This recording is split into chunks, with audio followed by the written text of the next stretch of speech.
Welcome again. Today, it's Hungary. No, not I'm hungry. It's the nation of Hungary. Today, we're going to talk about the immigrant group that came from Hungary and really changed American history. This is the truth. Hungarians are a very interesting group. There are about 2 million in this country now, and nearly a third of them are first generation. That is to say, a third of them had just come over from the old country. They're interesting in the sense that they changed atomic science. They were in on the invention of the atom bomb, teaching, mathematics, computers, music, arts, the film industry, philanthropy. Had the Hungarians not been here, I just don't know about what American history would look like. They're very, very different than it is now. Very different indeed. But they're not as noticeable as most Eastern European immigrant groups. And the reason is they are not of that same blood. They're in the midst of a Slavic community, that is to say, Slavs live all around them, but they're not Slavic. They're descendants of the Magyars, the Magyars came in, 1,000 years ago, and these people are closer to the Finns or the Estonians than they are to most Eastern European groups. So that's why they don't look Eastern European, and that's one of the things that we've always used for, what's the word I want? Well, it's racism is what it is. We've always marked certain groups and we say silly things like, well, they look Greek, or they look this, or they look that. It's hard to say that about a Hungarian. Look at the map and you can see what's happened in terms of their past. They're surrounded by Romania, Czechoslovakia, Yugoslavia, and Austria. Well, a lot of Slavs, but not the Austrians, of course, but the Czechoslovaks and Yugoslavs, but the Magyars were not Slavic, not at all. So the earliest people that established Hungary were probably the Romans. They came in and they called it Pannonia, and it was very important because they had posts on the Danube, so they could move transports, you see, and take care of their special wars. You remember the Romans and their games, my Lord. But in the 4th century, when Rome fell, the Magyars, who came from the western corner of the Soviet Union, near the Volga, the Magyars, a barbarian tribe, became very much involved in Hungary. They invaded, along with a lot of other tribes, but the Magyars stayed. And they had already mingled with the Turks. Now listen to this, because we're talking about a tribe from northwestern Russia that had hung around with the Turks for 1,000 years, and then they invaded Hungary after the influence of the Romans. Already things are very, very complicated. And these men, the Magyars, the tribes, were very well trained in horsemanship. From the time they were an infant, they were trained to learn to ride. When they were tiny children, they learned to ride. So they were called superb riders. I'm leading up to something. Are you on to me? They were called superb riders. They were javelin throwers, and they were wonderful archers. And for that reason, in Turkic, the language of the Turks, they were called onagors, which means the people of 10 arrows. From onagors came the word Hungarians, from which we get the word Hungarians. There, that was a long story to get to the name, but wonderful people. In 955, Otto the Great of Germany, King Otto, defeated this tribe and moved in. He brought Christianity along with him. And Stephen, in the year 1000, was crowned King of Hungary. And later on, he was canonized. Saint Stephen is very precious to the Hungarians.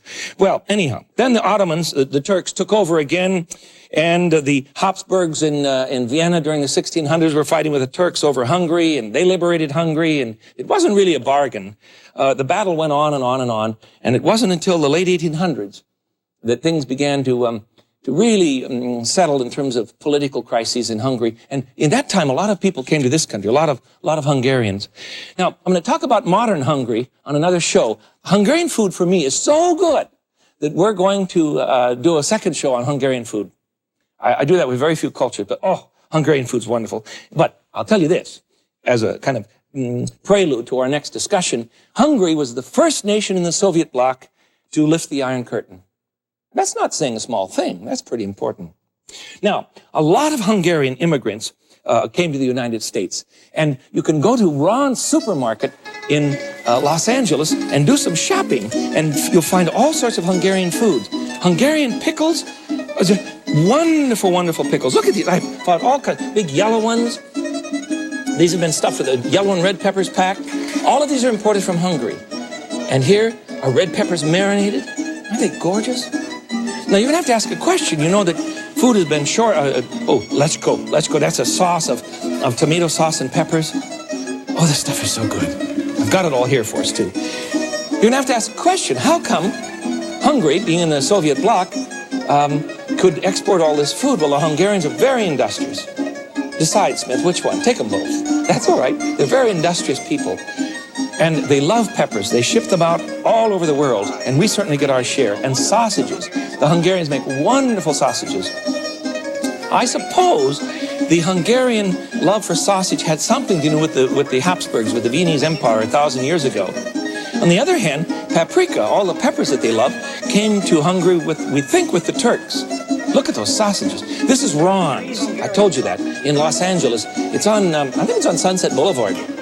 But, oh, is it good. Now look, she looks through all these sausages. Isn't she gorgeous? To wrap these up for me. These are dried Hungarian sausages. At another show, I'll show you how to make those. It's not complicated, but they're hard to find. They're just delicious things.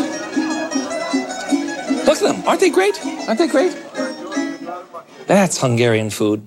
I love it. I go to a market like that and I get tears in my eyes because I think of the culture from which these foods have come. Well, let me get started here. I'm going to do some terrible things if you're on a health fad diet. I shouldn't say fad. We all need to cut down on fat and all, but one of the things I want you to know when we're doing these immigrant ancestor recipes is the background of the dish. One of the things that you use in Hungary would be lard, and you render your own. I know this sounds wild to you, but this is what you do. You render lard from chunks of pork fat, and they do it fresh all the time in Hungary. Isn't that wild? Just cook it until it becomes toasty, you see? And then you use the lard. Now, if you want to cut down on all the cholesterol, and yes, you've just seen 85 billion trillion units of cholesterol in this pot, you can use vegetable oil. But generally, when you're cooking this kind of food, you would use lard. Do that only on holidays. The rest of the time, for heaven's sakes, cut down and use vegetable oil. Now, I'm going to make a point here. You put some lard, 3 tablespoons or so. We're going to make a paprika gravy. That's the first dish. So I want 3 tablespoons of lard into a kettle, and just right out of the pot here, into the kettle, and we're going to toast the paprika there, in the lard. Now, this will give you a very unusual flavor. Let that get hot while I talk with you for a minute about paprika. This is what Hungarian paprika looks like. I have 2 different kinds. Craig and I bought these when we were in Budapest studying for this show. Aren't they beautiful? This is a little bit hotter. Excuse me, the long one's a little bit hotter. This is a little bit sweeter. Now, that is ground up into a powder, and you can buy, in Hungary, you buy paprika.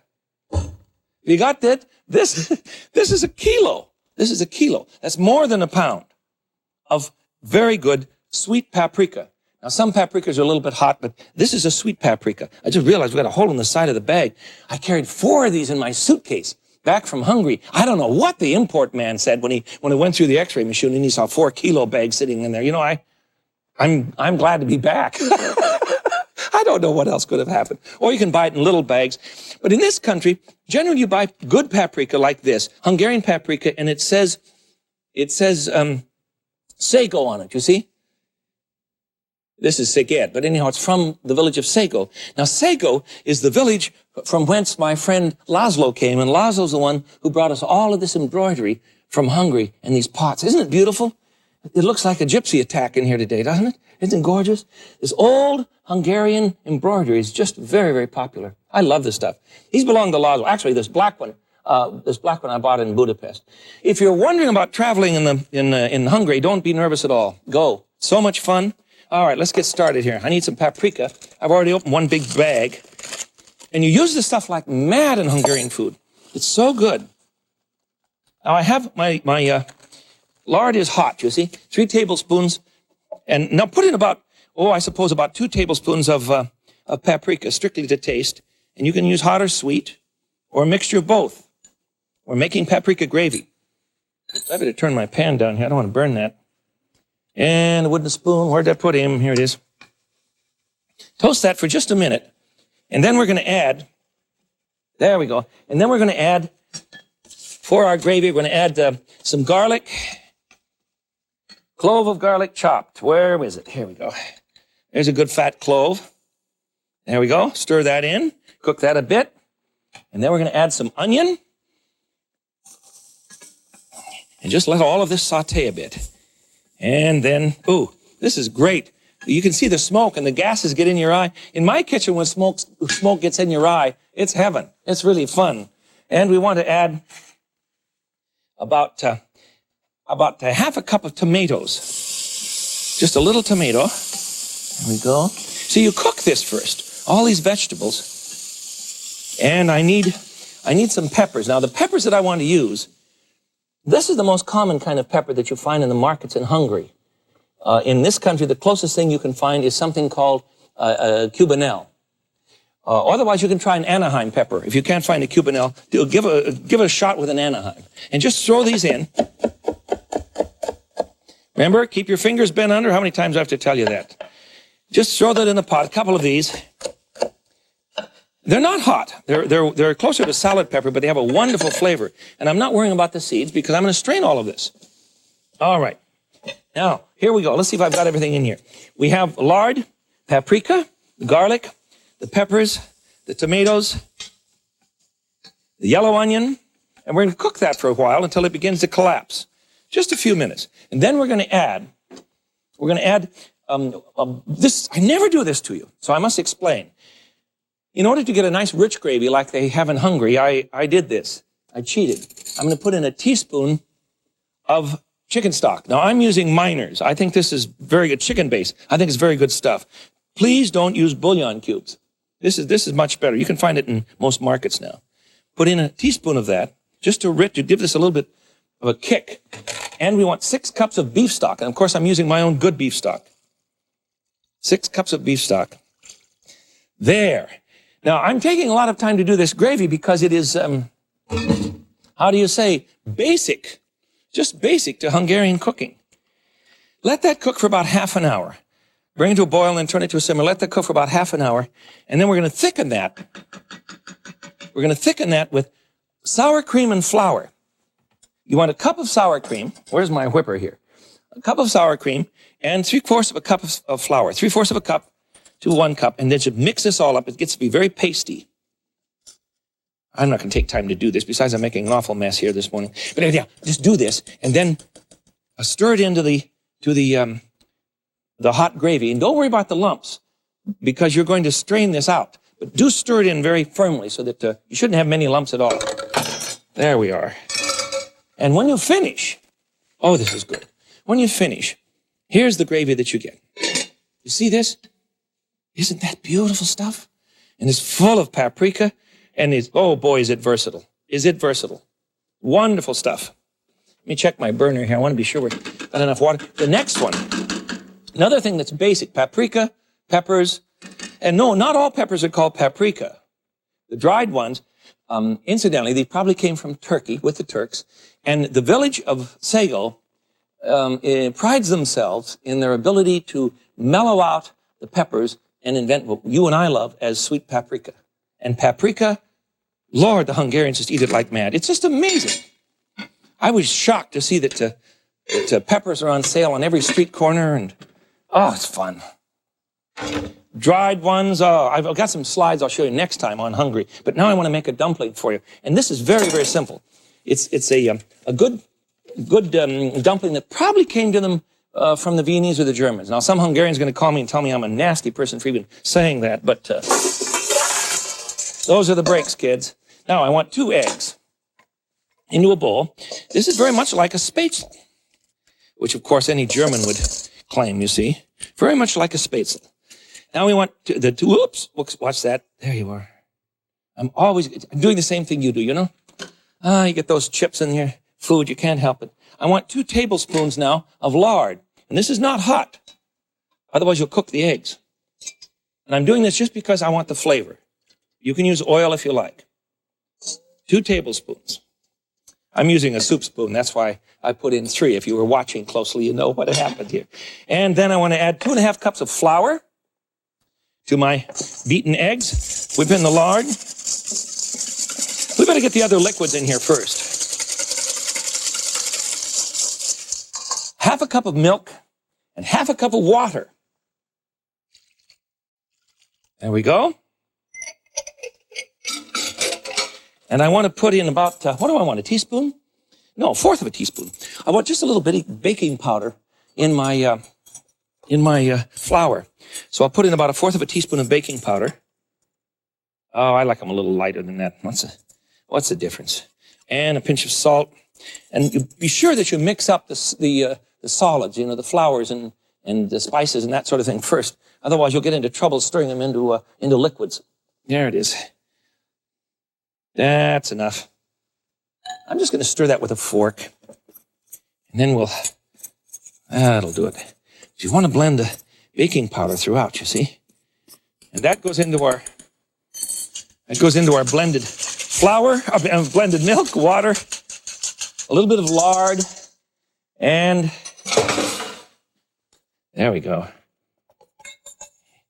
And the water. Water, milk, lard, 2 eggs. And we put in the flour along with a bit of baking powder and some salt. There, that goes. That's nicely. We're going to make a dumpling. Whip that up a bit. There we go. All right. That's fine. That looks about right. Show how to do this now. It's really great. It's really great fun. But you have to have a spatzel press. And a spatzel press can be purchased in Budapest or at any German market in this country. Now, this is how you use one. You see what it is? And this moves back and forth. It's great fun. The water is salted and it's boiling. So I'm going to put in some dumpling mix here. And this thing's so much fun to use. And you see it takes very little time to make them. And they'll just sort of fall through. That's a weird way of putting it, but that's what they're going to do. Now watch this. As you move it back and forth, you see that? It cuts off dumplings. And they fall in the pot. You can't see that, so I'll show you what's happening. See the dumplings coming through? Isn't that fun? Now, as we go on, I want to talk some more here. I want to make a pot of dumplings. The third thing I want to do for you today, it will sound very strange, but it's a classic first dish from Budapest. I can't remember which restaurant. Well, I'll talk. When I get Craig on here to finish this dish, he'll remember where we got these. It's a wonderful dish of smoked tongue, beef tongue, and you pan fry it and serve it with paprika gravy. That's going to be enough for us, I think. I'll put the rest of these aside here and stir this. You see what I have? Aren't they gorgeous? Cute little things. Just do about a half a batch at a time, I think is plenty. I'll let those cook for just a minute or so. And let's see, I have a tongue in here. The smoked tongue is first of all boiled. And you boil it with a little parsley, a couple of bay leaves. Oh, get a big one here. Here you are. Bay leaves, some, no salt, but a little pepper perhaps, and some onion, carrot, celery, that sort of thing, as if you're making a good soup. And we'll trim that. I've peeled it. You boil it for about 3.5 hours, and then take it out and let it cool. Or actually, let it cool in the broth. That's better. And then peel it. And the peel comes right off. And then slice it, 1/4 inch thick. See where my fingers are? No, I'm not cutting myself. My fingers are right up against the knife. That way I know where it's going to go. Now you flour this. By flour, I mean you dip it in flour and a little egg. This is so good. And then you pan fry it. Flour and egg, and you pan fry it. Traditionally in Budapest, they would do it in lard. Boy, we got enough cholesterol rolling around here today. Isn't it awful? But it's old home cooking, and once in a while you just have to have it. You just have to have it. Let's see, I have a whole pan full of those around here. Let me show you what happens when you pan fry these. They are so good. You ready? Look at this. Isn't that beautiful? I just love them.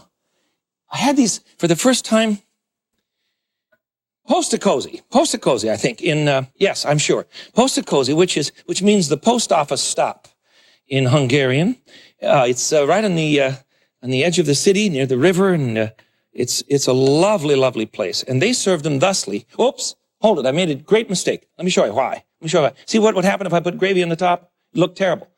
What I should have done was to put the gravy in the pan first, on the plate. so that the meat sits on the gravy. It's, make a puddle of it. All right. There. Maybe another one, huh? Now we're ready. All right, now we'll put, now we've got it. Well, I've got to be careful. I don't want to get anything on Laszlo's beautiful embroidery here. Now you see, when you eat this, you have a little gravy with it. Oh, it's good. Craig, will you come and get these dumplings out of the pot for me? They are so ready. Don't overcook these Hungarian dumplings. Now you notice he's going to take them out with a strainer. That's it. Great. And just let them drain for a bit. In the meantime, I will present our first course for today, which is smoked tongue in paprika gravy. Is that not beautiful? Let me get these rascals out. I have so many things to show you. So many things to show you. Now, you can do the same thing with a pork steak, except that this pork steak has been pounded with a bit of celery seed first, and then it's floured and pan-fried. It's so good. Celery seed. Can you imagine? Let me get some gravy on the platter. Just a little bit to sit on. Now, on the top, these have been pounded a bit with a metal meat pounder so that they're rather thin. There. Now, I put a little gravy on the top, and on top of this, let me show you a cute little trick here. I don't know if I have time for any cute tricks today, gang, but I want you to see this one. If you mix a little gravy with some sour cream, it will change the color. Oh, this is so good. Hungarians are wonderful cooks. Look, see, now watch this. Just blend this with a little of the gravy, and then you pour that over the top. And these steaks, as I said, are just regular pork steaks. We've deboned them, pounded them thin, and then rubbed them with celery seed. And the celery seed gives it that wonderful flavor. And then we floured them with a little egg and flour and pan-fried them. So here's the second dish. Now, you're going to say too much meat and too much fat, I know, but now I'll get out the vegetables. And most of these things will be peppers. The first one I want you to see, pickle things. Whoops, wrong one. It's over here in the corner. Let's get it out here for you. Notice I put a rag on my board before I put a bowl on it, anything that's hot, because otherwise you'll burn the wood or you'll make the wood taste just awful. And you don't want to do that, ever. I'm out of plates here. I just want to show you something. Look, if you take sauerkraut and cook it in... Oh, this is good. Craig, you better get that pork roast out here and start slicing it. Clear off that spot there for yourself, will you? Or we're gonna have to leave these friends of ours and they won't see all the goodies. Cook the sauerkraut with a little of the gravy. Cook it for about an hour and a half or so. You see this? Isn't that beautiful? Hold on, I need a towel too. Thank you, sir. Okay. This is so good. And sauerkraut cooked this way doesn't have that acidic flavor that your children dislike. You know what I'm saying? All right. Now, what have you got, Craig? Roasted pork loin that's been rubbed with a little bit of salt and pepper and garlic and paprika, of course. Paprika, along with the garlic. And you're going to slice some of that up and then bring it out for us. Sure. All right. In the meantime, I want to show you some peppers. These peppers have been pickled, not by Peter with his pack of peppers, but by Hungarians. And you can buy all of these in jars from Hungary. Aren't they gorgeous? And the jars are really interesting because they come packed this way. This is a very good band, Matra. But look at the top. Isn't it beautiful? Marion, my friend who helps me here, said, why don't we do that with our jars? I don't know why we don't. It's so colorful, I can't believe it. You're all ready. You need a platter here? Sure. Fix you up. Okay. And I've got to grab my list. I know there's some more here. There we go. All right. Thank you. Indeed, sir. I want you to put some dumplings on that. While you're finishing, I have an onion salad. I'm going to tell you what it is and tell you how quickly to make it. Onion sliced thin, mixed with mayonnaise, salt, and pepper, very Hungarian. Isn't that a smash? And here is an onion salad, a tossed pepper salad made of all kinds of peppers, including the little cubanas, and then our regular sweet bell peppers of several different colors. There, I think we're down to it. Are you ready, sir? A little bit of sauce on this and we're all set. All right, let's do it. Now put your sauce on it, and I think we're ready. That's great. Put that right out in front, Craig. Okay. Oh, that's Can you reach that? With my short legs, I don't know. Thank you. Sure. Which restaurant was it? come back. Post-it cozy, and what was the other good one in Budapest? Our other favorite, Mergerkirk. Mergerkirk. That was an excellent one. Fantastic. I'm not suggesting that you pack your bags tonight and go to Budapest in order to learn about the Hungarians. Find a good Hungarian restaurant in your neighborhood, or find someone who's Hungarian, because, as I said, there are about 2 million of them in this country, and they pride themselves in their use of the pepper. They were the ones who made paprika mild and sweet and heavenly. And with it, you can make wonderful meat dishes and salads that you simply wouldn't believe, or cook sauerkraut in a good paprika gravy, and teach your children to taste other cultures and let them know it's important to our American being. This is the Frugal Gourmet. Till I see you again, Cosimo, thank you very much. I bid you peace. Bye-bye.